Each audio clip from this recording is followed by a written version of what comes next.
గుత్తొంకాయ curry అయితే చేస్తున్నాను. First అయితే ప్యాన్‌లో కొన్ని పల్లీలు, ఎండు కొబ్బరి వేసుకొని మీడియం ఫ్లేమ్‌లో కాసేపు వేయించుకోవాలి.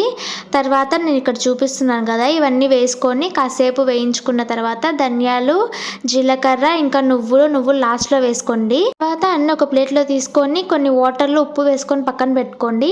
నెక్స్ట్ అయితే ఇట్లా కట్ చేసుకోండి వంకాయలన్నీ. కట్ చేసుకున్న తర్వాత ఇవన్నీ ఆ వాటర్‌లో వేసుకొని కాసేపు అలాగే పెట్టేసిన తర్వాత ఇందాక మనం పక్కన తీసుకొని పెట్టుకున్నాం కదా! అవన్నీ మిక్సీలో వేసుకొని అందులోకి కొంచెం జీడిపప్పు, అల్లం కూడా వేసుకోవాలి. తర్వాత కొంచెం ఉప్పు, ఇంకా పసుపు, కారం 3 వేసుకున్న తర్వాత నీట్‌గా మెత్తగా గ్రైండ్ చేసుకొని పక్కన పెట్టేసుకోవాలి. తర్వాత ఇప్పుడు ఇవి వంకాయలు కట్ చేసుకొని పెట్టుకున్నాం కదా! అందులోకి ఇది మొత్తం స్టఫ్ చేయాలి. ఇట్లా అన్ని వంకాయలకి అలాగే పెట్టేసుకొని పక్కన పెట్టేసుకోవాలి. నెక్స్ట్ అయితే చింతపండు రసం కొంచెం నానబెట్టుకున్న తర్వాత ఇంకా కొత్తిమీర, ఆనియన్స్ కట్ చేసుకొని పక్కన పెట్టేసుకోవాలి. నెక్స్ట్ అయితే స్టవ్ ఆన్ చేసుకోవాలి. ఒక ప్యాన్ పెట్టుకొని అందులో ఆయిల్ వేసుకోవాలి. ఆయిల్ అయితే ఎక్కువే పడుతుంది.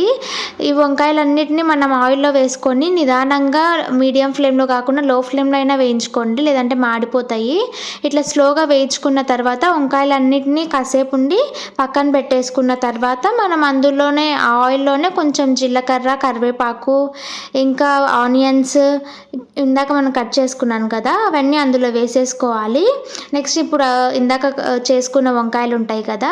అవి కూడా అందులో వేసుకొని చింతపండు పులుసు మొత్తం పోసేసుకొని కొన్ని వాటర్ ఎక్స్ట్రా యాడ్ చేసుకొని కాసేపు ఉడకనివ్వాలి. ఉడికిన తర్వాత ఇంక లాస్ట్‌లో కొత్తిమీర అనేది యాడ్ చేసుకొని స్టవ్ ఆఫ్ చేసుకోండి.